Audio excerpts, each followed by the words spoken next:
We talked about, big mouths a little bit earlier. In the UFC, there's a really, really big mouth, Conor McGregor. He fought one of your boys recently, Nate Diaz. Were you shocked at the performance? Because he only had like 11 days notice or something like that. I wasn't. It's weird. I wasn't shocked. The only thing I was concerned about was the 10 or 11 days notice. That's the only thing. That's it. But I've sparred with Nick and Nate. They both have hands. They both can fight. I'm a world-class fighter. And they do more than hold their own. So they're tough as nails.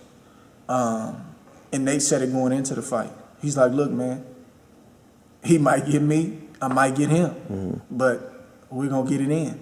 That's a dangerous dude. So I knew he had more than a shot. And I wasn't, caught up in what McGregor was talking about, because that's what he does. But I was just worried about the conditioning. That's it. And as the fight started, I didn't even watch any boxing that night. I just bought the UFC. I think we bought 2 different cards. Look, we have that on record. That's official. Andre Ward actually bought a UFC pay-per-view. UFC wow, really? Yes. That you bought? That I bought. You've seen them before? I've seen them. Right. My first one that I punched in and bought. Wow. Yeah. Connor sucked you in. Man, he sucked me in a little bit. But the homie, man, Nate Diaz, man, I had to support, man. That's my boy, man. He, I love his attitude, man, in terms of like just, boy, Nate and Nick don't fear anything. And I respect that, man. And just as easily as he did what he did to Conor, that could have been him. But he took that risk on 10 days notice. He said, man, I need to give me that check, get the check right. And I'm coming. And he called out Conor McGregor after his last fight. So he obviously saw something. So I wasn't surprised, man. I was just juiced, man. I was screaming. I'm like, let's go, baby. Let's go. I was fired up, man, because Nate's been in this thing and Nick's been in this thing a long time. And some would say that they haven't got their just due. They haven't.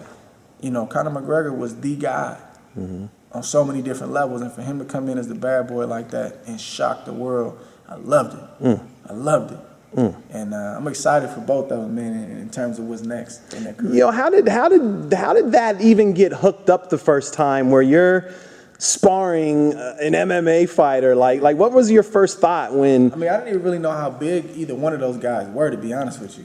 I mean, I heard of them, but like when I would tell people, like, yeah, I sparred these guys, Nick and Nate, they'd be like, what? Nick and Nate, man, them dudes are like, they're huge in MMA. I was like, what? So I started doing my research. And then I figured it out, but they're so laid back, man, that you wouldn't get the sense that they're stars in their sport at all. They come in here and they grind, man. They don't talk much. They just grind. They've always been respectful to me and my team. And their coach Richard, we've known Richard throughout the years. He's had fighters and stuff that we sparred before, so we knew him. So anytime, Verge is really good at finding the right type of sparring and stuff. So anytime I have a left-hander, or like Nate helped me get ready for Chad Dawson, Verge will find him. He'll find the right guy. So and they're always ready. They never turn down the work. They'll give you as many rounds as you need. So great guys, man, great guys, and they represent, man, Stockton, the 209, the Bay Area, man. They put it on the map. On the world stage, man. So I love it. I do the same thing for Oakland and the Bay Area. I do the same thing. Yeah. Did you know that they were, like, the first time you sparred them? Did you know that it was an MMA fighter? It was an MMA fighter, but I didn't know how big they were. Right. Like in the sport. Well, but when you heard he was an MMA fighter, were you like, oh man? Because like Verge will always give me, a general scouting report. He'll be like, you sparring these guys, Nick and Nate, they got good hands, man, they're busy, they do. So he pretty much let me know what I was getting into. And then when I got in there, I was like, all right, they nice. They're nice. And I was surprised at how nice they were. And Nate is,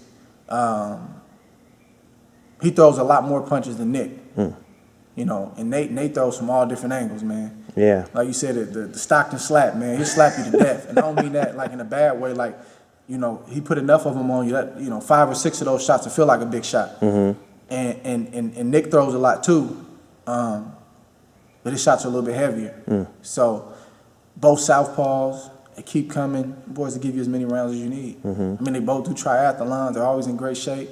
Nothing but respect for my boys, man. Yeah. Nothing but respect. I love them both, man. They're real deceptive with their hands. Like they throw punches, and you think that they're not going to be heavy-handed. Yeah, or anything. and I knew if Nate could start getting off, I knew he was gonna have some action.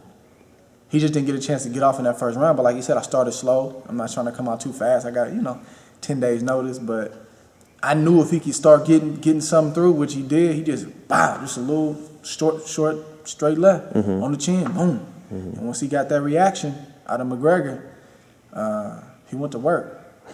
He went did. to work. But I respect, I think McGregor is over the top with a lot of stuff he says. I understand what he's doing. But I respect him for the way he took his loss and he stood up. He didn't make no excuses. And you got to give him credit, man, because he took a risk. He could have easily backed out when his opponent fell out and be like, man, I'm not taking, a short notice fight, especially with a guy of that caliber. But he took the fight 25 pounds heavier than he normally fights.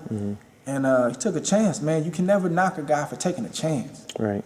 It's easy. Hindsight is always 20/20. You shouldn't have done that, man. Yeah, we know that now after the fact. Right. But he took that leap.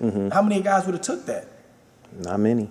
And I like what he said on Instagram. He said, man, I came in strutting and I came up short. And I'm never going to apologize for taking chances and taking risk in this sport. And I appreciate that about him. So, I gained a lot of respect from McGregor with the way he handled that. In defeat. And it's crazy how sometimes that happens in defeat.